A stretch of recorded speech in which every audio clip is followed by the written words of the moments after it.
Hello, everybody. Welcome to our virtual literature lesson here on our short story unit. Ernest Hemingway is our author. Our new story is entitled Old Man at the Bridge.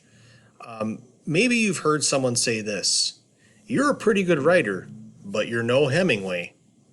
And the reason what that would mean is that Ernest Hemingway is considered one of the greatest American writers. And this is the story that we're going to read is or that you've already read actually is a not a real famous story, and he has other works that are much more famous and well known. Here's a list of a whole bunch of them. Farewell to Arms is one of them. Notable. Old Man in the Sea. He won I believe he won a Nobel Prize for that one. And so a lot of his novels, his writing style is very simple. And I think you'll sense that, or you'll see that, or you have seen that. Not the fact that it's, maybe 2 pages, this story, a little bit more, but it's easy to read. And Ernest Hemingway kind of lulls you into thinking that it's just a really easy, straightforward message in his stories. However, a lot of his stories have deeper meanings, and they can be pretty deep. And we're going to talk a little bit more about that as we talk about the story. So Ernest Hemingway was a Illinois boy, born in Oak Park, 1899. And so he actually saw some action over in World War One, and he actually was in the Italian army. So he went overseas, served in World War One. Before that, spent some time being involved in the Spanish Civil War, which took place from 1936 to 1939. Actually, this story was written in 1938 during that Spanish Civil War, and the setting is about that conflict. And so he was a newspaper reporter, and you can tell that maybe he was a newspaper reporter based on some of the details that he includes in this story. So you see in the middle paragraph a lot of his famous novels. You might want to pick one up and read it. It's usually a pretty easy read, but the deeper underlying meaning sometimes can be a little tricky with him. Great sportsman during his life. He would often use sportsmen as characters in his stories, so soldiers, hunters, bullfighters even. So yeah, he spent some time in Europe, and a lot of the settings of his stories actually are from Europe. And so we as Americans can kind of get to know Europe in the beginning of the century based on some of the settings of his novels. All right, so let's get into our story. So mood. This is a good example of the literary term mood. An atmosphere or feeling within a work of art. The choice of setting, objects, details, images, and words all contribute to a specific mood.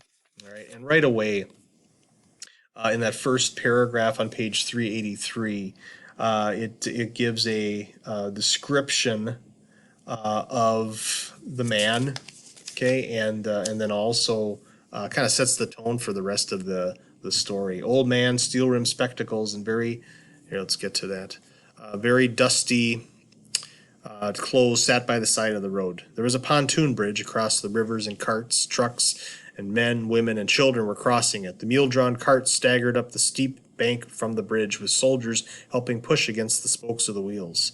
And then he was tired. It says he was too tired to go any farther.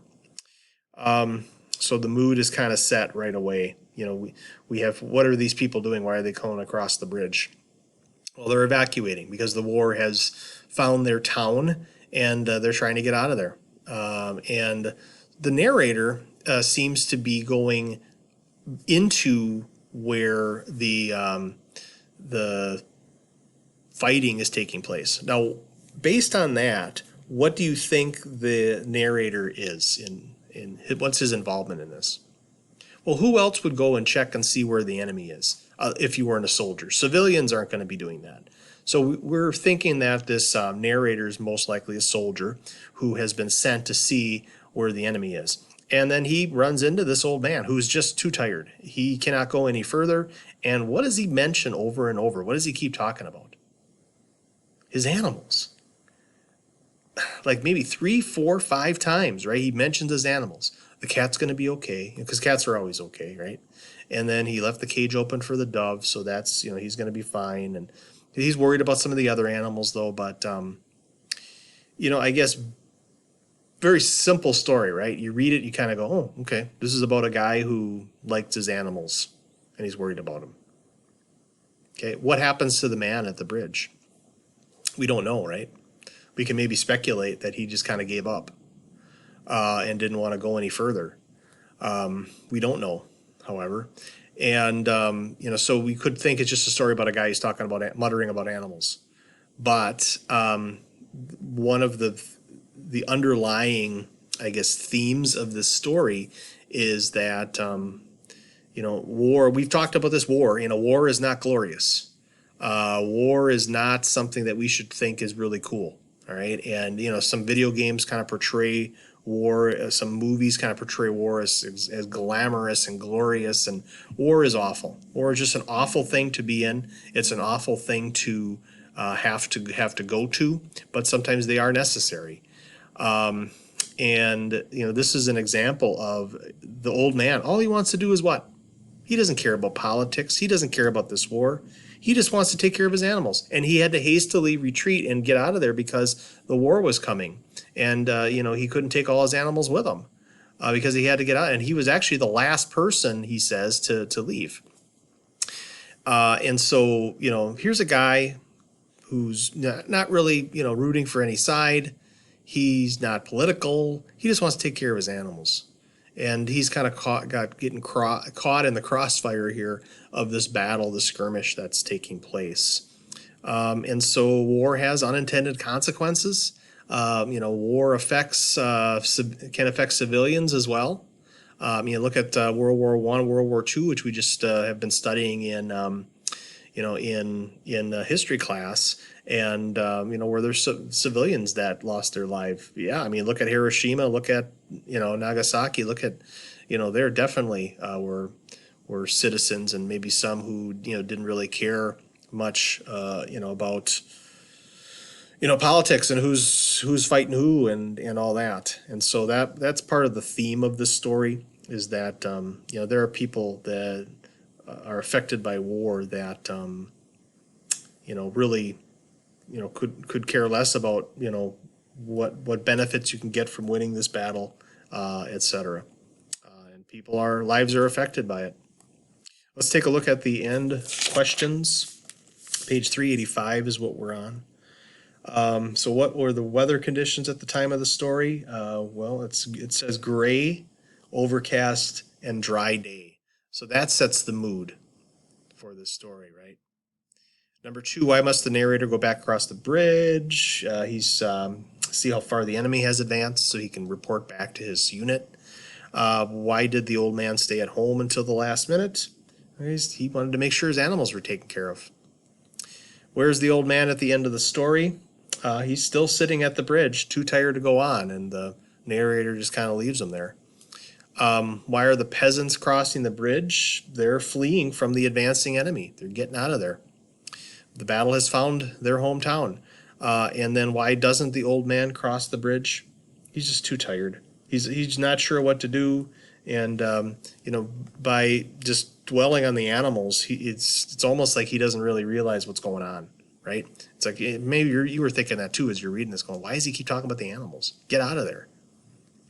But he's kind of, doesn't seem to realize the danger, I guess. Number 7, what ways is the old man a symbol of civilians in wartime? Well, this is kind of what we talked about just before. He hasn't taken sides. He cares more about the animals than the war. Okay, his animals are more personal to him than who wins this war. So just kind of a reminder that civilians are affected in wartime as well. Okay, let's get into our. So the worksheet's pretty light, just like the story's pretty light. I just wanted to get you exposed to Ernest Hemingway, so you could say you've read something by Hemingway, I guess. And then so just here's what you need to know for the the assignment. Just know that the mood is not like Ransom of Red Chief. It's not lighthearted, but it's the mood is one of dread and impending disaster.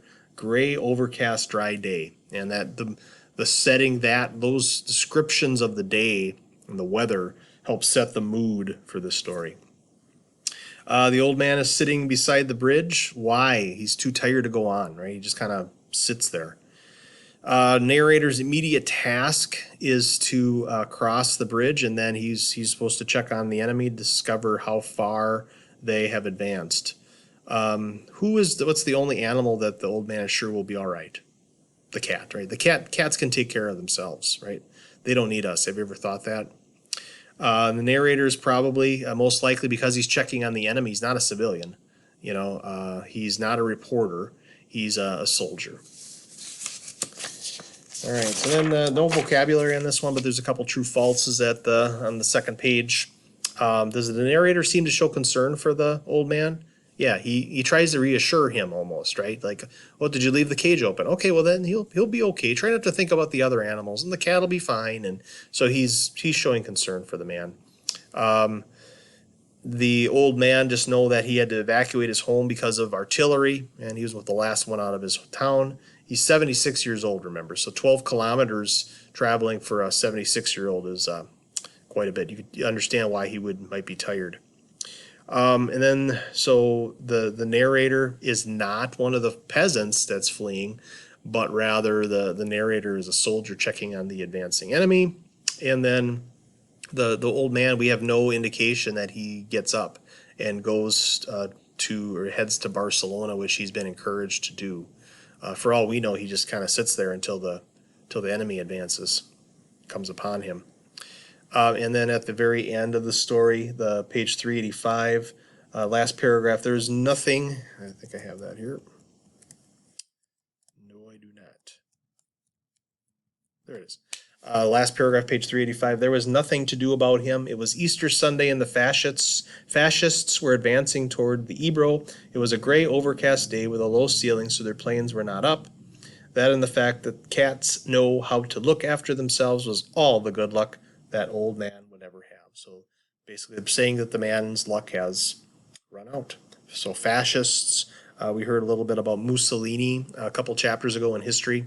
Mussolini was the Italian dictator. Okay, fascist. There's also a fascist leader in Spain as well. So they kind of got along pretty well during this. Okay, and when this is taking place is the 30s, so it's just about World War II time. During this time. So just to kind of give you a reference on that. Okay, I think that's about all I have for you. Encourage you to maybe check out a Hemingway novel. Oops. Here we are. So there is just some novels there for you to possibly choose from. Okay. All right. Well, we'll see you later. Happy reading, everybody.